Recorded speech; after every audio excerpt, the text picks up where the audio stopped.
இது எல்லாத்தையும் work out பண்ணணும்னா நமக்கு நிறைய ஆர்டர்ஸ் வரணும். நம்மள மாதிரியே மார்க்கெட்ல நிறைய பேர் இருப்பாங்க. அதனால நம்ம ஏதாவது யூனிக்கா பண்ணணும் அண்ணி. என்கிட்ட ஒரு ஐடியா இருக்கு. இதுக்கு நம்ம மேல் மாடல்ஸ் கூட யூஸ் பண்ணலாம்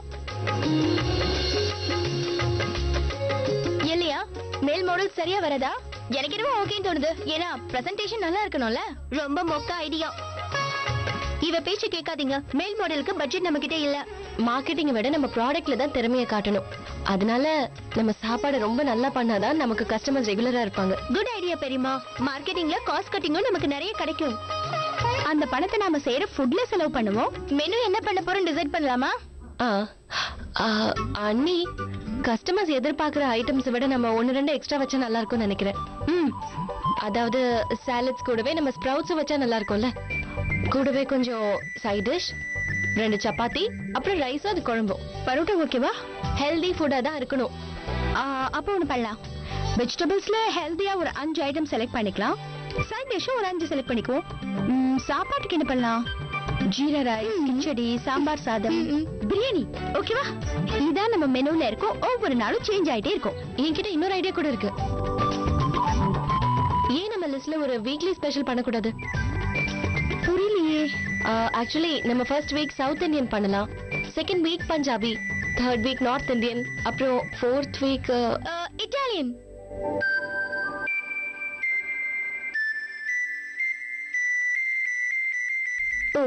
எனக்கு ரொம்ப பிடிக்கும்ன்றதுக்காக நான் அதை சொல்லிட்டேன். Bad idea. இல்ல, ரொம்ப நல்ல ஐடியா தான். ரியலி? சாப்பிடுறவங்களுக்கு ரொம்ப டிஃபரெண்டா இருக்கும்ல. ஓகே गाइस, பேசிட்டே மெனுவை ரெடி பண்ணிட்டோம். அப்படின்னா நம்ம கேம்பெயினை ஆரம்பிச்சிட வேண்டியதுதான். டடடான். ஒரே சாப்பாடு சாப்பிட்டு எல்லாருக்கும் போர் அடிச்சு போயிடுச்சா? புதுசாவும் டேஸ்டியாவும் சாப்பிடணும்னு ஆசைப்படுறீங்களா? அப்படின்னா அன்னபூர்ணா கேட்டரிங் சர்வீஸ்ல வந்து சாப்பிடுங்க. சுவையான உணவோட சேர்த்து ஆரோக்கியமான வாழ்க்கையும் கிடைக்கும். ஓகேவா? இல்ல, வீட்ல சாப்பிடுற மாதிரி இருக்கணும். நாம விளம்பரம் செய்யணும். அதுவும் கரெக்ட் தான். வீட்டின் சுவை வெளியில கிடைக்கும்னு சொல்லலாம். அதுவும் அன்னபூர்ணா டப்பா சர்வீஸ்ல கிடைக்கும். Thank you. பரவாயில்லை, அனோக்கு கிட்ட இவ்ளோ டாலன்ட் இருக்கா? அப்பா, இது மட்டும் இல்ல, இன்னொரு விஷயத்தையும் கேளுங்க. போதும் ரொம்ப பேசிட்டேன். என்ன ரெடி ஆயிட்டு எங்க கிளம்பிட்டீங்க? சீமா, இன்டர்வியூக்காக போறேன். எனக்கு மட்டும் இந்த வேலை கிடைச்சிச்சுன்னா உங்க பிசினஸ்க்கு நான் ஃபைனான்ஸ் பண்ணுவேன். ஓகே, பத்திரமா போயிட்டு வாங்க. All right, bye. All the best கௌரவண்ணா. Thank you. அப்பா, நீங்க வரும்போது என்னோட பேம்ப்ளெட்டை பிரிண்ட் அவுட் எடுத்துட்டு வரீங்களா? ஓகே. இல்ல, அதுல கொஞ்சம் சேஞ்சஸ் பண்ண வேண்டியது இருக்கு. நான் பண்ணி முடிச்சு உங்களுக்கு மெயில் பண்றேன். ஓகே? ஓகே, நீ மெயில் பண்ண, அதை நான் பிரிண்ட் அவுட் எடுத்துட்டு வரேன். ஓகேப்பா. வேற ஏதாவது?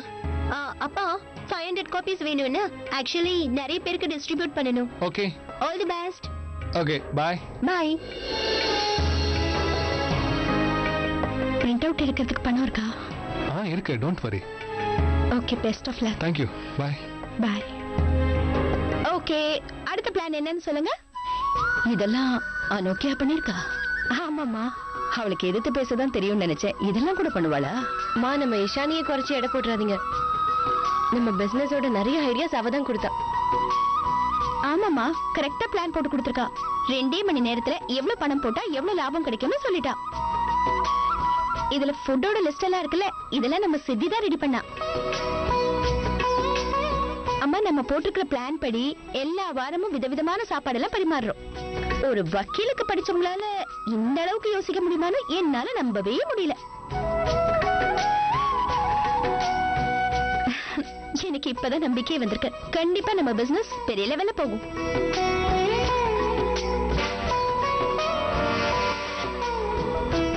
என்னாச்சுமா, திடீர்னு வலிக்குதா? மாத்திரை எல்லாம் போட்டீங்கல்ல?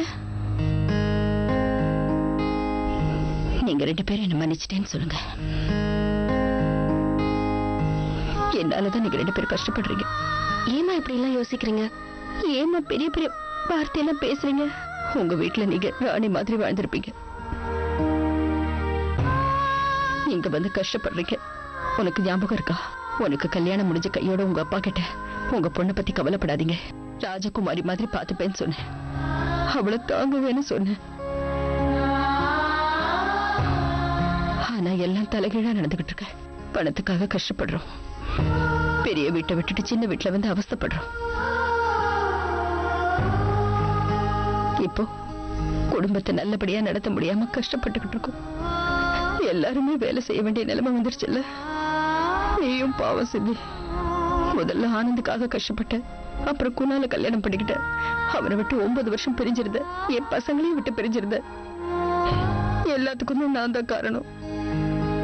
ஐயோ இல்லம்மா, இதுல உங்களோட தப்பு எதுவுமே இல்ல. எனக்காக அப்படி சொல்லாது சித்தி.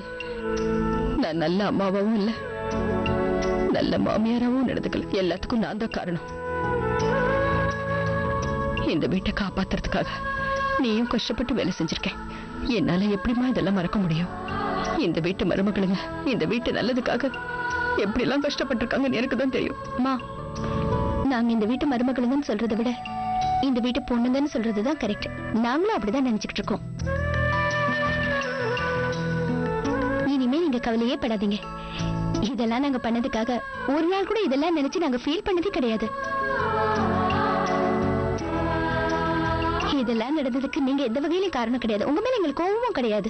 ஆமாமா, நாங்க பண்ற எல்லா விஷயத்தையுமே விரும்பி தான் பண்றோம். விரும்பி பண்ற எந்த விஷயத்திலயும் வருத்தங்கிற வார்த்தைக்கு இடமே இல்ல. அது மட்டும் இல்லம்மா, இதெல்லாம் நானும் சித்தியும் மட்டும் சேர்ந்து பண்ணலையே. வீட்டுல எல்லாரோட பங்கும் இதுல இருக்கு. அனுக்கி, ஷானி, கௌரவும் இதை பாத்துக்கிறாரு. நீங்க இப்படி அழறதுதான் எனக்கு பிடிக்க மாட்டேங்குது. நீங்க இந்த மாதிரி இப்படி அழுதுகிட்டே பேசிக்கிட்டே இருந்தீங்கன்னு வச்சுக்கோங்களேன், இவங்க செய்யற சாப்பாடு நல்லா இல்ல போல இருக்கு.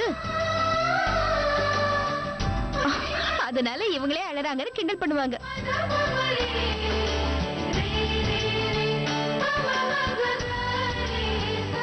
மயக்கம்